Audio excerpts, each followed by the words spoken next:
திருச்சி கிழக்கு தொகுதி மக்களுக்கு நன்றி தெரிவிக்கும் நிகழ்ச்சியில் முதலமைச்சர் விஜய் பங்கேற்றார்.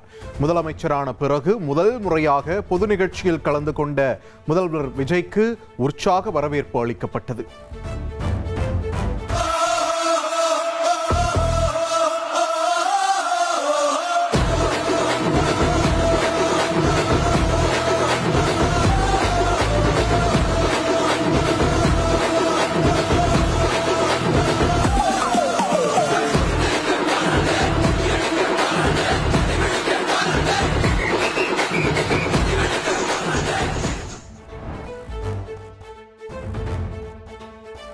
முதலமைச்சர் விஜய் பங்கேற்ற நிகழ்ச்சியில் தமிழ்த்தாய் வாழ்த்து முதலில் பாடப்பட்டது. ஆளுநர் நிகழ்ச்சியில் வந்தே மாதரம் முதலில் பாடப்பட்ட நிலையில் முதல்வர் நிகழ்ச்சி தமிழ்த்தாய் வாழ்த்துடன் தொடங்கப்பட்டது.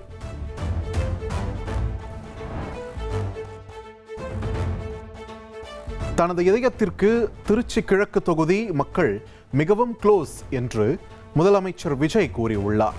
திருச்சி கிழக்கு மக்களுக்கு ஸ்பெஷல் நன்றி என்றும் தெரிவித்துள்ளார். தமிழ்நாட்டை பொறுத்த வரைக்கும் தமிழ்நாட்டுக்கு எப்படி திருச்சி வந்து ஒரு இதயம் மாறியோ அந்த மாதிரி என்னோட இதயத்துக்கு திருச்சி கிழக்கு தொகுதி மக்களும் ரொம்ப ரொம்ப ரொம்ப க்ளோஸ் தான். அதுல எந்த மாற்றமும் கிடையாது. சரிங்களா?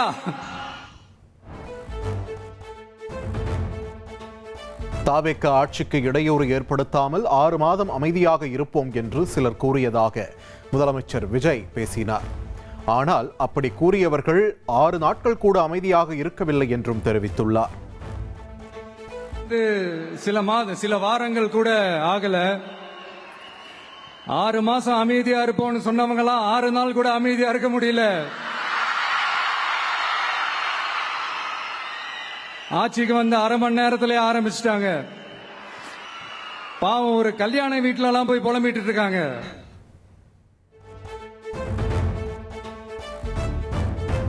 சமூக வலைதளங்களில் முன்வைக்கப்படும் தற்குறி விமர்சனம் தொடர்பாக முதலமைச்சர் விஜய் ஆவேசமாக பேசியுள்ளார்.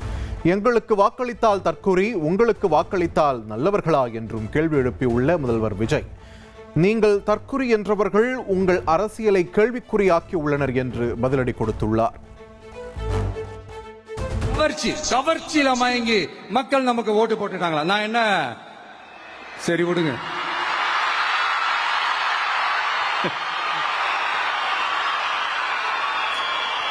மக்கள் அவங்களுக்கு ஓட்டு போட்டா அந்த மக்கள் நல்லவங்களா? அதே மக்கள் நமக்கு ஓட்டு போட்டா அந்த மக்கள் கெட்டவங்களா? தற்குறியா? இதே மக்கள் தான் இத்தனை வருஷமா உங்களுக்கு ஓட்டு போட்டுட்டு இருந்தாங்க. உங்களுக்கு மட்டும் என்ன, வேற ஏதாவது பிளானட்ல இருந்து குதிச்சு ஓட்டு போட்டு போனாங்களா? தற்குறியாமா? தற்குறி நல்லா வருது, வேணான்னு பாக்குறேன். திமுகவும் மற்றும் பலரும் கூட்டு சேர்ந்து ஆட்சியை பிடிக்க முயன்றதாக முதலமைச்சர் விஜய் பரபரப்பு குற்றச்சாட்டை முன்வைத்துள்ளார்.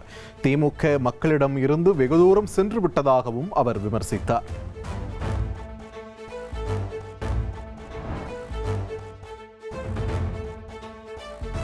தன்னை வீழ்த்த எத்தனையோ சதிகள், சூழ்ச்சிகள் நடந்தன என்று முதலமைச்சர் விஜய் கூறியுள்ளார். தேர்தல் முடிவுகளுக்கு பின்னர் 5 நாட்கள் நடந்த கூத்தை மறக்கவே முடியாது என்றும் பேசியுள்ளார். திமுகவும் மற்றும் பலரும் ஒன்னா சேர்ந்துகிட்டு திருட்டுத்தனமா யாருக்கும் தெரியாம ஒரு ஓரமா மூலையில உட்கார்ந்துட்டு பேரம் பேசி கூட்டு சேர்ந்து ஆட்சி அமைச்சு கொள்ளையடிக்க திட்டம் போட்டாங்க. அது ஏன் தெரியுமா?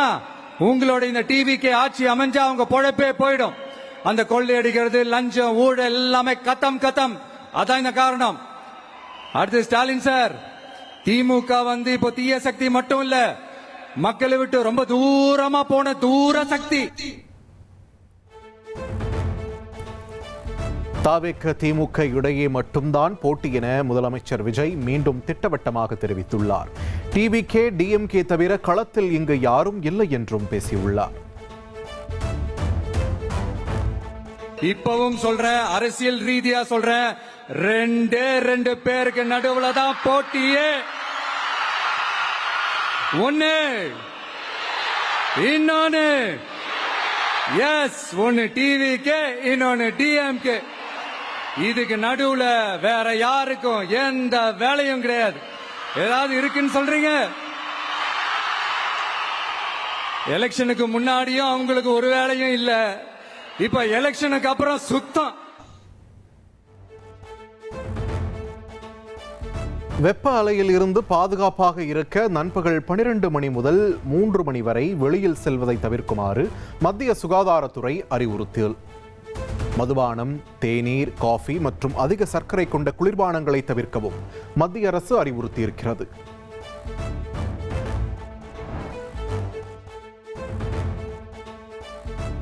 தமிழகத்தில் 10 இடங்களில் வெயில் சதமடித்துள்ளது. அதிகபட்சமாக வேலூரில் 104.9 டிகிரி ஃபாரன்ஹீட், சென்னை மீனம்பாக்கத்தில் 104.18 டிகிரி ஃபாரன்ஹீட், திருத்தணியில் 103.1 டிகிரி ஃபாரன்ஹீட், சென்னை நுங்கம்பாக்கத்தில் 102.2 டிகிரி ஃபாரன்ஹீட் வெப்பம் பதிவாகியுள்ளது.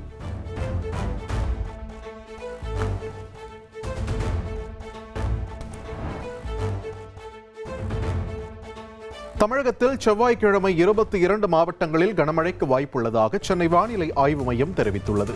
நீலகிரி, கோவை, திருப்பூர், திண்டுக்கல், தேனி, கரூர், நாமக்கல், ஈரோடு, சேலம், கிருஷ்ணகிரி, தருமபுரி, திருச்சியில் நாளை கனமழைக்கு வாய்ப்புள்ளது. இதேபோல் திருவண்ணாமலை, திருப்பத்தூர், வேலூர், ராணிப்பேட்டை, தென்காசி, நெல்லை, குமரி, மதுரை, விருதுநகர், தூத்துக்குடியில் கனமழை பெய்யக்கூடும் என்றும் தெரிவிக்கப்பட்டுள்ளது.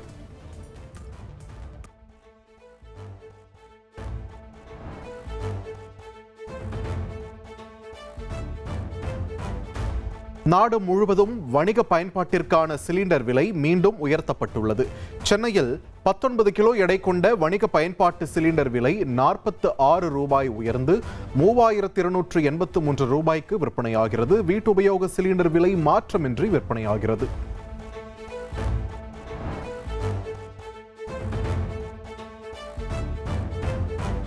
சென்னையில் ஆபரண தங்கத்தின் விலை சவரனுக்கு 1040 ரூபாய் குறைந்துள்ளது. 1 கிராம் 14,500 ரூபாய்க்கும், ஒரு சவரன் ஆபரண தங்கம் 1,16,000 ரூபாய்க்கும் விற்பனை செய்யப்படுகிறது.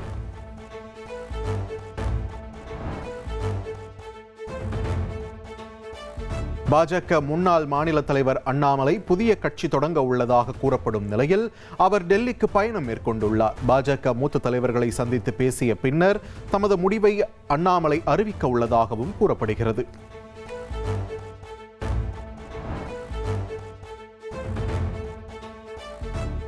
இரண்டு நாட்களில் அனைத்துக்கும் பதில் சொல்கிறேன் என்று தமிழக பாஜக முன்னாள் தலைவர் அண்ணாமலை கூறியுள்ளார்.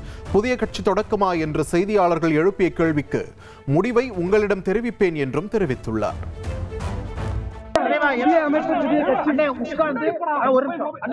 பொறுமையா 2 நாள் எல்லாம் பேசுவாங்க. புது கட்சி தொடங்க ஐடியா இருக்குங்களா? எல்லா கேள்விகளும் பதில் சொல்றேன், உட்கார்ந்து பேசுவாங்க. 2 நாள்ல பேசுவாங்க. பாஜக தலைவர் தான் சந்திக்க போறோம், அது மட்டும் சொல்லிடலானே.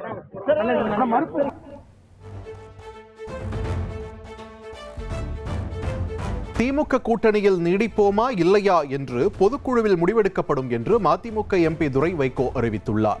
வரும் 27ஆம் தேதி மதிமுக பொதுக்குழு கூட்டம் நடைபெற உள்ளது. நாங்க இது தனிப்பட்ட துரை வைகோவோ எங்களுடைய பொதுச்செயலாளர் வைகோவோ அது முடிவெடுக்க முடியாது. நாங்க இந்த மாசம் 27ஆம் தேதி எங்களுடைய இயக்கத்தினுடைய பொதுக்குழு நாங்கள் கூட்டியிருக்கிறோம்.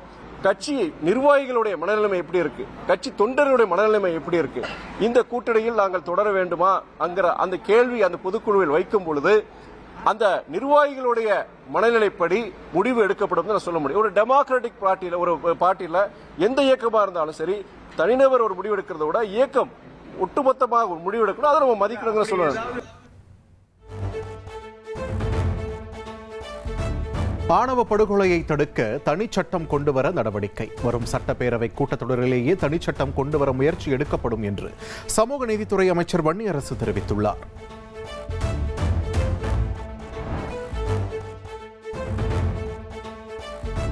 மே மாதத்தில் இந்தியாவின் மின் நுகர்வு வழக்கத்தை விட 11.55% அதிகரித்துள்ளது. நாட்டின் மொத்த மின் நுகர்வு 164.98 பில்லியன் யூனிட்டுகளாக உயர்ந்துள்ளது.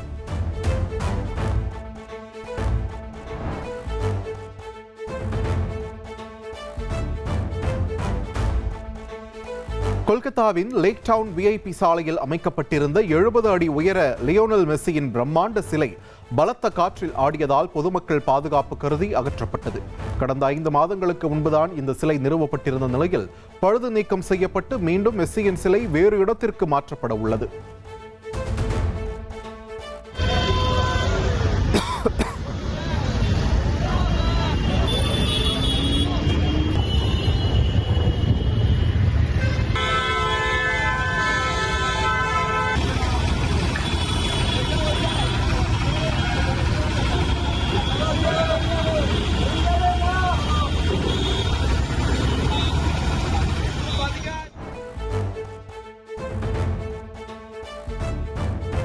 அமெரிக்காவின் ஹவாய் மாகாணத்தில் உள்ள கிலாயூயா எரிமலையில் இருந்து மீண்டும் எரிமலை குழம்புகள் ஆறாக ஓடும் காட்சிகள் வெளியாகியுள்ளன.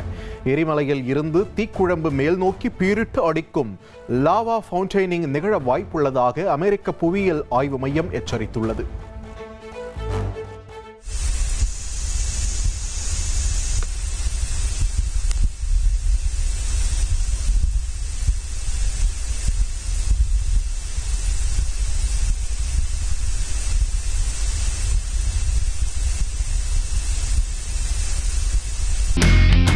இனி செல்லும் இடமெல்லாம் செய்தி. தந்தி டிவியின் வாட்ஸ்அப் சேனலை ஃபாலோ பண்ணினா செல்ல இருக்கும் இடமெல்லாம் செய்தி.